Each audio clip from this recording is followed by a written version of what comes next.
Angka, kembali lagi bersama saya, Mas Teri Raraningrum, mahasiswi dari program studi Tadris Matematika IAIN Metro Lampung.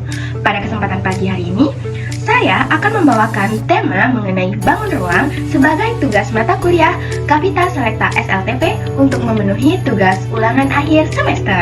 Selamat menyimak teman-teman, semoga apa yang saya sampaikan bisa bermanfaat ya untuk teman-teman. Oke guys, untuk materi yang pertama, dalam penyampaian materi mengenai bangun ruang ini, yang akan saya bahas adalah balok dan kubus. Oh ya teman-teman, balok dan kubus adalah bentuk bangun ruang yang berbeda ya teman-teman. Nah, teman-teman bisa simak nih pengertian atau definisi dari balok dan kubus sebagai berikut. Nah, teman-teman, di sini bisa dilihat ya, di sini adalah gambar balok, sedangkan gambar kubus itu adalah separohnya dari ini. Kenapa separohnya dari ini? Karena sebenarnya balok itu semua sisinya atau rusuknya itu berjarak sama atau tingginya itu bernilai sama. Sedangkan kalau balok panjang dengan lebarnya itu bernilai berbeda. Nah, teman-teman bisa dilihat ya di sini, balok adalah benda yang dibatasi oleh 6 persegi panjang. Apakah benar 6 persegi panjang? Nah, teman-teman bisa lihat ya di sini. Di sini itu membentuk persegi panjang ya, A, B, F, E. Nah, benar kan membentuk persegi panjang, dan A, D, H, E juga membentuk persegi panjang, dan yang lainnya juga. Dan ternyata benar, dia terdiri oleh 6 persegi panjang. Nah, apabila jika semua persegi panjang yang membentuk balok berbentuk persegi dengan ukuran yang sama, maka balok tersebut disebut kubus. Nah, apabila semua sisinya itu nilainya adalah sama, maka bentuk bangun tersebut disebut kubus, bukan balok. Nah, pada balok dan kubus juga terdapat 6 bidang atau sisi, lalu juga memiliki 12 rusuk dan 8 titik sudut. Nah, pada persegi panjang, bagian depan memiliki ukuran yang sama dengan persegi panjang bagian belakang. Nah, ini untuk pembuktiannya ya teman-teman. A, B, F, E ini panjangnya sama dengan D, C, G, H. Nah, ini sama ya teman-teman. Nah, yang selanjutnya, persegi panjang bagian kiri memiliki ukuran yang sama dengan persegi panjang bagian kanan. Nah, ini bisa dibuktikan ya teman-teman. B, C, G, H sama dengan A, D, H, E. Nah, yang selanjutnya, persegi panjang bagian atas memiliki ukuran yang sama pula dengan persegi panjang bagian alas, yaitu nih A, B, C, D ini luasnya atau ukurannya juga sama dengan E, F, G, H. Nah, teman-teman, di sini terbukti semua ya, ternyata apabila dia berbentuk balok, maka dia dibatasi oleh 6 persegi panjang.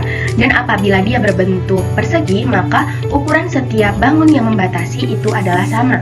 Itu adalah perbedaan dari balok dan kubus. Nah, untuk materi yang selanjutnya, sobat-sobat angka bisa dilihat ya. Di sini ada jaring-jaring balok dan kubus. Nah, teman-teman bisa dibedakan nih. Di sini ada bangun ruang yang berbentuk kubus dan di sini ada bangun ruang yang berbentuk balok.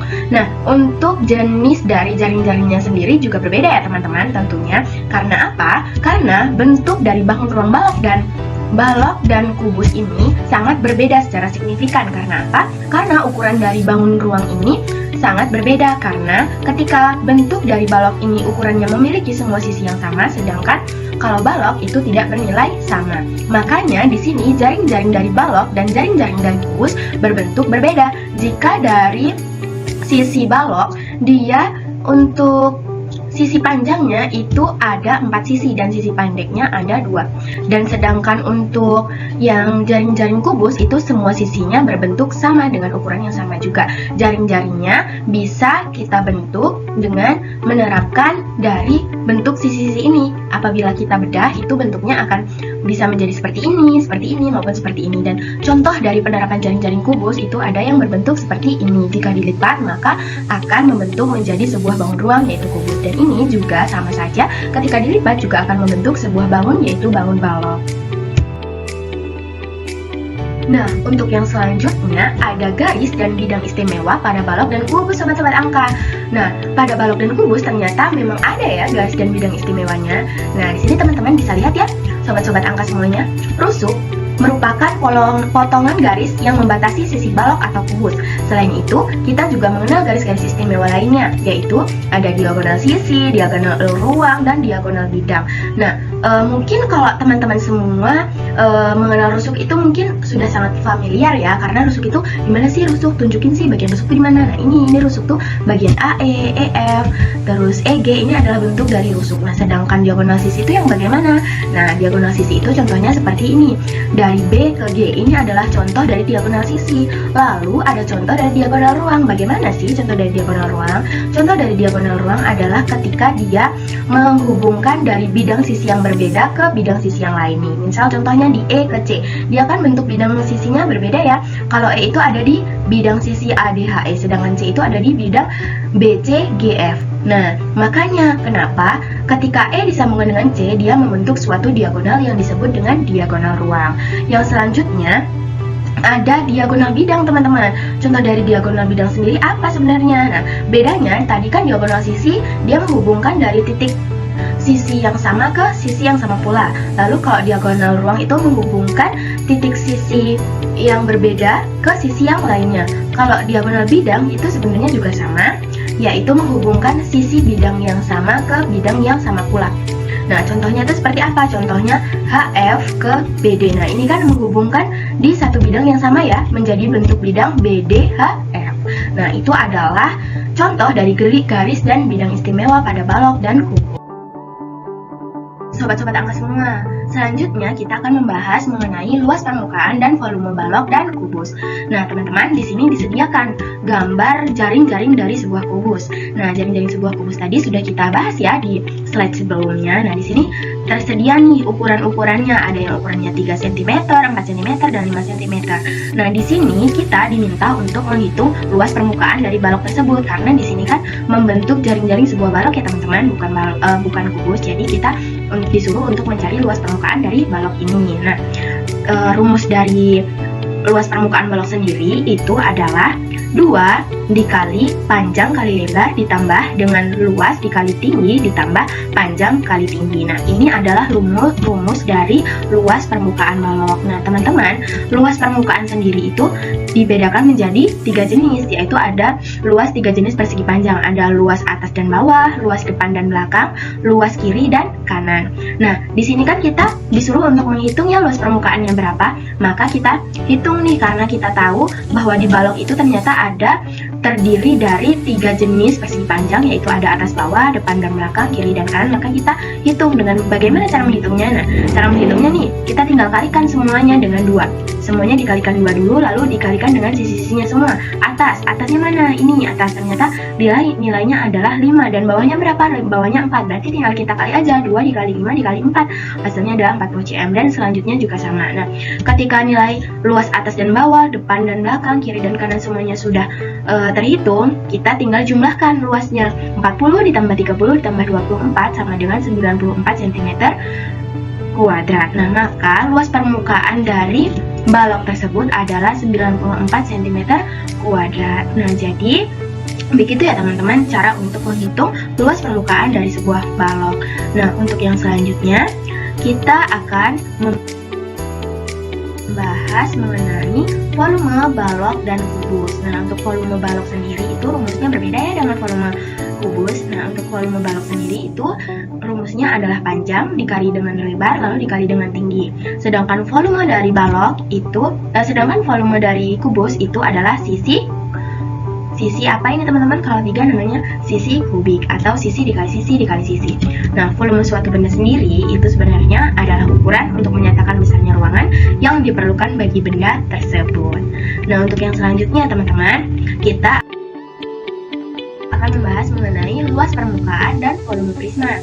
Nah, kita dapat membuat prisma segitiga dengan cara memotong balok. Jadi balok tadi bisa nih kita potong, bentuknya bisa menjadi sebuah bangun ruang baru, yaitu prisma. Nah, seperti ini adalah contoh dari bangun ruang prisma. Nah, secara umum, prisma tegak adalah benda yang alas dan tutupnya mempunyai bentuk yang sama dan masing-masing terletak pada 2 bidang sejajar dan bidang sisi tegak yang lain berbentuk persegi panjang. Tinggi prisma adalah ukuran panjang yang tegak lurus terhadap alas. perhatikan bahwa potongan prisma sejajar alas atau tutup selalu membentuk segitiga. Untuk volume prisma itu rumusnya adalah luas alas dikali tinggi. Nah, untuk yang selanjutnya kita akan membahas mengenai luas permukaan dan volume limas. Limas segi N adalah benda yang mempunyai alas segi N dan satu titik puncak serta bidang pembatas lain adalah segitiga yang salah satu titik sudut adalah titik puncak dan sisi lainnya terletak di alas. Ini adalah contoh dari bangun ruang berbentuk limas ya teman-teman.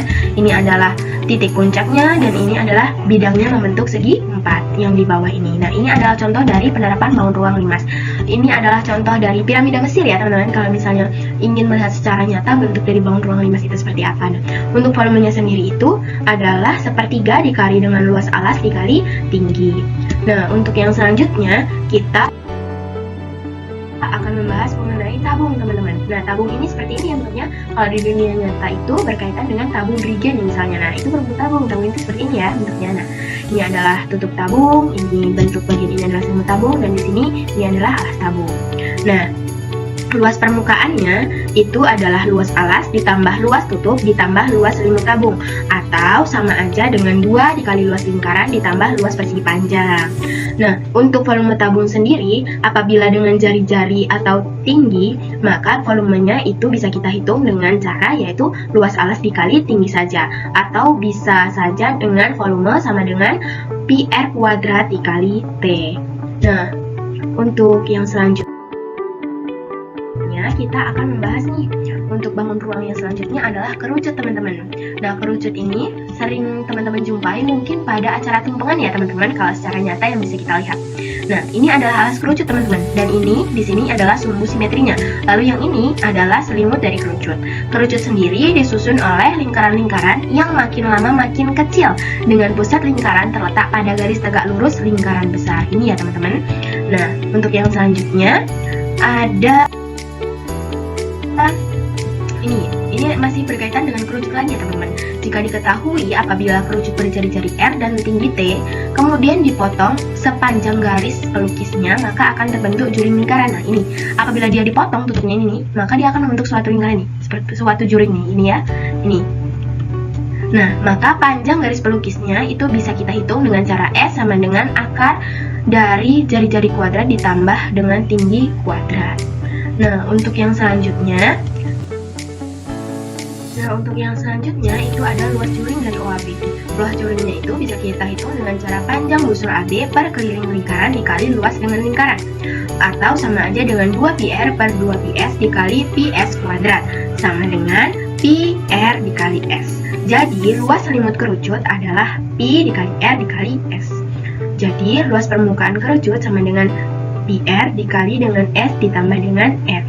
Nah, untuk volume kerucut sendiri, itu rumusnya adalah 1/3 dikali luas alas dikali tinggi, atau sama saja dengan 1/3 dikali pi r kuadrat dikali T. Nah, untuk yang selanjutnya, bangun ruang yang terakhir adalah bola. Nah, teman-teman, kalau bangun ruang berbentuk bola ini pasti teman-teman sering temui ya. Mungkin apabila teman-teman yang hobi dengan sepak bola pasti sangat suka nih membahas bangun ruang mengenai bola. Nah, jadi bola juga disusun oleh lingkaran-lingkaran dengan pusat lingkaran membentuk garis yang tegak lurus dengan bidang di mana bola terlihat. Nah, untuk volume bola sendiri itu ada 4/3 dikali pi r kubik, dan luas permukaan bola adalah 4 pi r kuadrat. Nah, ini ya teman-teman, ini adalah bentuk dari bola, dan ini adalah rumusnya. Untuk volume bola itu 4/3 dikali pi r kubik, dan luas permukaan bola adalah 4 pi dikali r kuadrat. Nah, untuk yang selanjutnya adalah sesi terakhir dari hasil belajar kita yang tadi dari slide sebelumnya sudah dibahas ya teman-teman, bagaimana sih cara untuk menghitung atau mengenali bangun ruang dan apa saja sih jenis-jenis bangun ruang tadi sudah dibahas ya teman-teman, dan bagaimana cara rumusnya dijelaskan juga di slide sebelumnya. Nah, di sini saya menyediakan ada 3 soal teman-teman, tapi bercabang ya teman-teman, jadi totalnya ada 5 nih soalnya. Nah, teman-teman bisa nih kerjakan secara mandiri dan dicoba-coba sesuai dengan rumus yang saya berikan tadi, lalu dihitung apakah bisa mengerjakan atau tidak ya teman-teman. Di sini saya menyediakan ada 5 cabang soal yang berbeda dari 3 contoh bangun ruang. Nah, mungkin cukup sampai di sini saja ya teman-teman pertemuan kita kali ini yang membahas mengenai bangun ruang. Saya Mastera Raningrum, pamit undur diri dan semoga apa yang bisa saya sampaikan pada kesempatan pagi hari ini bisa bermanfaat untuk teman-teman semuanya dan ilmunya bisa kalian terapkan dalam kehidupan sehari-hari juga. See you, bye-bye Sobat Angka semuanya.